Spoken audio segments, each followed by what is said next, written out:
সবাইকে শুভ সকাল। আমার আর একটি কুকিং ব্লগে তোমাদের সকলকে স্বাগত। তো চলো সকাল সকাল আমিও চলে এসেছি আমার কিচেনে, তোমরাও এসে জয়েন হয়ে যাও। তো চলো আজকের ভিডিওটা শুরু করা যাক।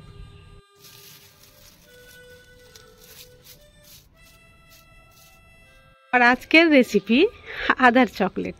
শুনে অবাক হলে তো? অবাক হওয়ার কিচ্ছু নেই, কথাটি অবাক করলেও 100% সত্যি। এই আদার চকলেট অনেক গুণাগুণ সম্পন্ন চকলেট। এটা ছোট থেকে বড় সবাই খেতে পছন্দ করে। তাছাড়া আদার যে কত গুণাগুণ রয়েছে তোমাদের প্রত্যেকেরই জানা। তো এই চকলেট শুধু খাওয়ার জন্যই নয়, এর ঔষধি গুণও রয়েছে। তো তোমরা ভিডিওটি প্রথম থেকে শেষ পর্যন্ত দেখো, আশা করছি তোমাদের খুব ভালো লাগবে এবং উপকারেও লাগবে। আর আমি ভিডিওর মধ্যেখানে বলে দেব যে এটা কিসের কাজে লাগবে। তো চলো দেখতে থাকো, আমি চকলেটগুলো তৈরি করে নিই। এই চকলেটগুলো তৈরি করার জন্য যেটা প্রয়োজনে পড়বে সেটা হচ্ছে কাঁচা গোলমরিচ। এই যে আমি কিছুটা কাঁচা গোলমরিচ নিয়েছি, আর প্রয়োজনে লাগবে আদা। এই যে এই পরিমাণে আমি আদা নিচ্ছি। তোমরা চকলেট যতটা করবে ওই হিসাবে আদা আর গোলমরিচের পরিমাপটা একটু ঠিকঠাক করে নেবে। তো প্রথমে আমি আদাটা ছিলে নেব, তারপরে আদা আর গোলমরিচ একসঙ্গে মিক্সার গ্রাইন্ডারে দিয়ে গ্রাইন্ড করব। তো চলো প্রথমে আদাটা ছিলে নিই। আদাগুলোকে ছিলার পরে খুব ভালো করে ছোট ছোট টুকরো করে নেব। আর এটা কী কাজে লাগবে তোমাদের বলেই দিই। এটা এমন এক চকলেট যে চকলেট খেলে আমাদের অনেক অসুখই সেরে যায়। বিশেষ করে যারা দীর্ঘদিন ধরে কাশিতে ভুগছে, কাশি কোনো মতেই ভালো হয় না। সর্দি লাগলে, ঠান্ডা লাগলে, সর্দি বা ঠান্ডা ওষুধ খাওয়ার পরে ভালো হয়ে গেলেও কাশি কিন্তু সারা বছর থেকেই যায়। একটু আধটু ঠান্ডা লাগলেই আবার কাশি নতুন করে শুরু হয়ে যায়। তো তোমরা যদি এই চকলেটটা তৈরি করে বাড়িতে স্টোর করে রাখো আর প্রতিদিন যদি একটা করে খাও বা বাচ্চাদের খাওয়াও, তাহলে যতই পুরনো শুকনো কাশি হোক না কেন চিরতরে বিদায় নিয়ে নিবে। আর এটা আমি কোনো রকমভাবে মিথ্যা কথা বা বানিয়ে বলছি না, এটা সত্যি 100% কার্যকরী। কারণ এটা আমি নিজেও বাড়িতে করি এবং বাচ্চাদের খাওয়াই, আমরা খাই। তো ভাবলাম যে চলো এত ভালো একটা উপকারী জিনিস তোমাদের সঙ্গেও শেয়ার করি।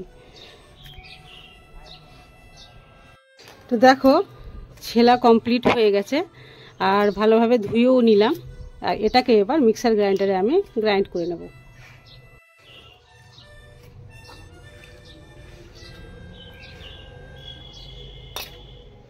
আদার টুকরোগুলো দিয়ে দিলাম, এবার গোলমরিচটাও আমি দিয়ে দিচ্ছি। আর এরপরে এটাকে খুব ভালো করে আমি একেবারে গ্রাইন্ড করে নিচ্ছি। গ্রাইন্ড করা হয়ে গেছে, আর দেখো কতটা মসৃণ হয়েছে। এই রকমই রাখতে হবে। এখানে আমি খানিকটা গুড় এইভাবে ছোট ছোট করে কেটে নিয়েছি। এই গুড়টাও কিন্তু চকলেটে প্রয়োজন পড়বে, কারণ চকলেটটা যেহেতু ঝাল, মিষ্টি এবং টকের ফ্লেভার আসবে, যেমন দোকানে কিনে পাওয়া যায়। বাসে যখন আমরা কোথাও ঘুরতে যাই, তো বাসেও কিন্তু চকলেটওয়ালা উঠে, আর সেই টক ঝাল মিষ্টি চকলেট সবাই আমরা পছন্দ করি। আর আমরা প্রত্যেকেই ছোটোবেলায় খেয়েছি এরকম চকলেট, তো এখনও অনেক সময় ইচ্ছে করে। তো ঠিক সেই রকমই টক ঝাল মিষ্টি চকলেট কিন্তু তৈরি হবে এটা। তো সেই চকলেটের তো কোনো গুণাগুণ নেই, কিন্তু এই চকলেটের অবশ্যই গুণাগুণ রয়েছে। তো এখানে আমি নিয়ে নিয়েছি গুড়, আর টকের জন্য যেটা দিতে হবে সেটা তোমাদের পরে বলে দেবো আর কি।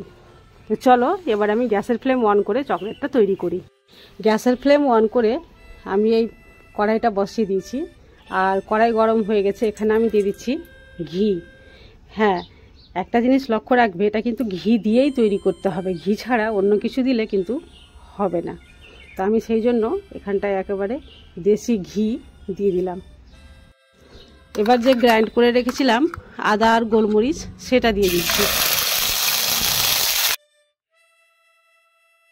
গ্যাসের ফ্লেম মিডিয়াম টু লোয়ে রেখে কিছুক্ষণ ধরে এটা কিন্তু ভেজে নিতে হবে।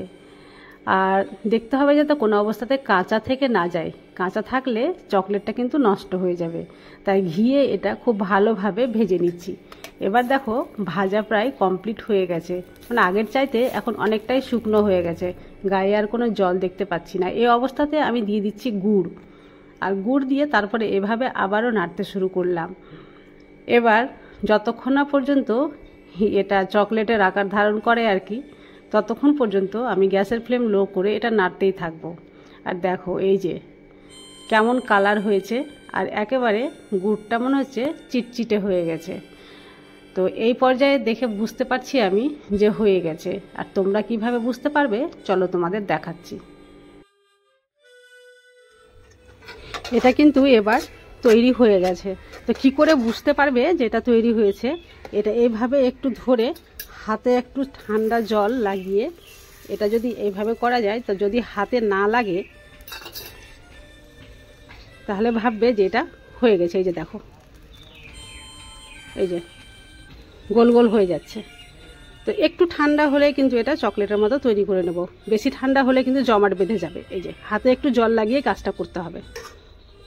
এই যে দেখো চকলেটগুলো তৈরি হয়ে গেছে, আর দেখতে পাচ্ছ বেশ কিছুটাই তৈরি হয়ে গেছে। এবার এর মধ্যে ঝাল আর মিষ্টি ছিল, টকের ফ্লেভারটা ছিল না। তো টকের ফ্লেভার যেহেতু দরকার লাগবে, নাহলে খেতে ভালো লাগবে না, টকের ফ্লেভারটা আমি দিয়ে দিচ্ছি। আর তোমরা যদি টকের ফ্লেভার পছন্দ না করো তাহলে স্কিপ করলেও কোনো ক্ষতি হবে না। আসল যেটা কাজের জিনিস সেটা কিন্তু তৈরি হয়ে গেছে। এবার এখানে আমি এটাকে টক করার জন্য দিয়ে দিচ্ছি উপর থেকে সামান্য পরিমাণ আমচুর পাউডার। এইভাবে মাখিয়ে আমি একটু রোদ্রে রেখে দেব। রোদ না থাকলে ফ্যানের বাতাসে প্রায় আধ ঘন্টা রাখলেই শুকিয়ে যাবে গাটা। যখন শুকিয়ে যাবে তারপরে আমি দেখাচ্ছি তোমাদের। আওয়াজটা শুনে বুঝতেই পারছো যে কত ভালোভাবে শুকিয়ে গেছে। এখানে বেশিক্ষণ সময় লাগেনি, মাত্র 20 মিনিটের মধ্যে সম্পূর্ণভাবে শুকিয়ে গেছে। চকলেটগুলো শুকিয়ে গেছে খুব ভালোভাবে, তার জন্য আমি এবার নিয়ে নিয়েছি ফয়েল পেপার। আর এই যে ফয়েল পেপারকে ছোট ছোট টুকরো করে নিয়েছি। আর এই এক একটা টুকরোতে এক একটা চকলেট দেব আর র্যাপ করে নেব, তাহলে কিন্তু এটা অনেক দিন পর্যন্ত ভালো থাকবে। এই যে দেখো,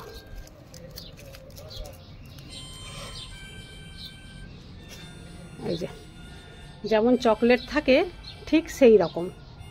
তো এইভাবে আমি সবগুলো র্যাপ করে নিচ্ছি।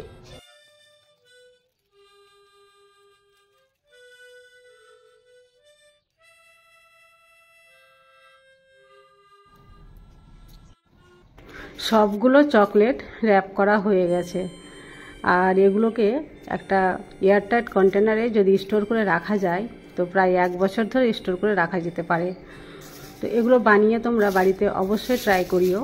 আর কেমন কাজ করছে আমাকে কমেন্টে এসে অবশ্যই জানাবে। আমি 100% গ্যারেন্টি দিচ্ছি 1 সপ্তাহের মধ্যে সম্পূর্ণভাবে ঠান্ডা কাশি সব ভালো হয়ে যাবে।